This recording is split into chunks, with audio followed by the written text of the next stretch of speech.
제가 총리께 하나 좀 말씀드리겠는데요. 만약에 총리가 되시면 아까 제가 잠깐 얘기 드렸지만 국가테러대책위원회 위원장을 겸직하시게 됩니다. 네, 굉장히 중요한 문제예요. 단지 제가 이재명 대통령이 대표 시절에 테러 당했던 그 문제에 대한 수사만으로 중요하다라고 이야기하는 게 아닙니다. 지금 저는 대한민국의 민주주의, 자유민주주의에서 굉장히 중요한 게 표현의 자유, 국민의힘 의원들도 계속 표현의 자유 이야기합니다. 그런데 극우 세력들이 법을 넘어서는 선을 넘는 행동으로 표현의 자유를 망치고 있어요. 모욕, 혐오, 차별로 일반 국민들의 정상적인 의사표현, 정치적 표현, 사회적 활동들을 갖다가 자기들 입맛에 맞지 않으면 집단적으로 달려가서 모욕하고 혐오하고 이제는 폭력적 행동까지 불사하고 있습니다. 이런 것들을 이번에 총리가 되시면 엄격하게 저는 엄단해야 된다고 생각해요. 일베 이런 사람들 용납하면 안 됩니다. 저도 관련법을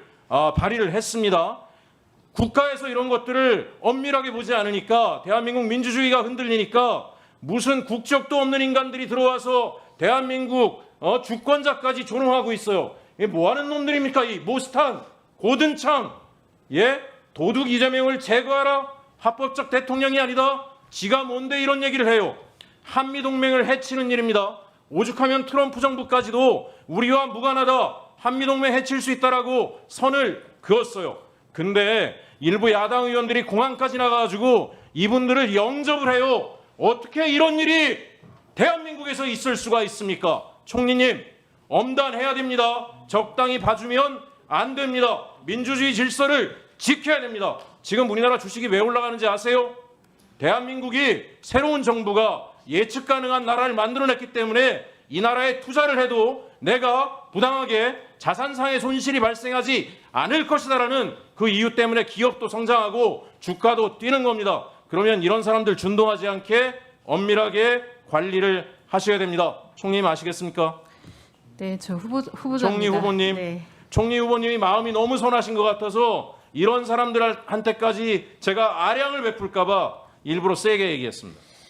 네, 답변 드리겠습니다. 저 표현의 자유를 넘어서 사실 사회가 용납할 수 없는 정도의 문제들에 대해서는 당연히 법적 조치가 필요하다고 생각합니다. 법과 원칙에 따라서 우리나라의 민주주의를 정치 테러로부터 보호하는 일들은 적극 나서겠습니다. 알겠습니다. 한 가지만 더 말씀드리면 아까 존경하는 박균택 의원님께서 129 여객기 참사 진상규명 관련된 말씀을 하셨어요. 이 안타까운 일이고 정부에 대한 신뢰의 문제입니다. 대규모 참사가 발생할 때마다 국민이 납득할 만큼 수준의 진상규명이 잘 되지 않았어요. 어제는 세월호 사건에 정말 그 어린 학생이 나이 들어서도 트라우마를 극복하지 못하고 목숨을 끊지 않았습니까? 이런 일이 생기지 않게 정부가 충분히 능력이 되지 않습니까? 지난번에 국조특위 하면서 제가 보니까 이게 국토부의 카르텔이 진상규명을 가로막았다라고 하는 것들을 보게 됐어요. 그래서 국조실로 옮겨가지 않았습니까? 국무총리실로. 근데 국무총리실에도 저는 걱정이 되는 게 하나 있어요. 총리실에도 국토부에서도 파견 나온 공무원들이 있지 않겠습니까? 그런데 손 타지 않도록 이번엔 총리께서 엄밀하게 관리를 하셔가지고 빠른 시간 내에 진상규명이 되고 책임자가 처벌이 되고 유족들이 고통에서 벗어날 수 있도록 이건 정말 중요한 문제입니다. 그런 게 돼야 우리가 재발을 막을 수가 있고 국민들이 대한민국을 더 신뢰하지 않겠습니까? 네, 그 의원님 말씀 주신 부분 굉장히 중요한 부분이라고 생각합니다. 만약에 임명이 된다면 적극적으로 관련된 내용들 찾아보고 또 아까 말씀드린 것처럼 입구에서 뵀던 유가족분들 뵈면서 느꼈던 부분들이 있어서 우선해서 만나 뵙고 상황들 파악하고 해야 할 일들 적극적으로 하겠습니다.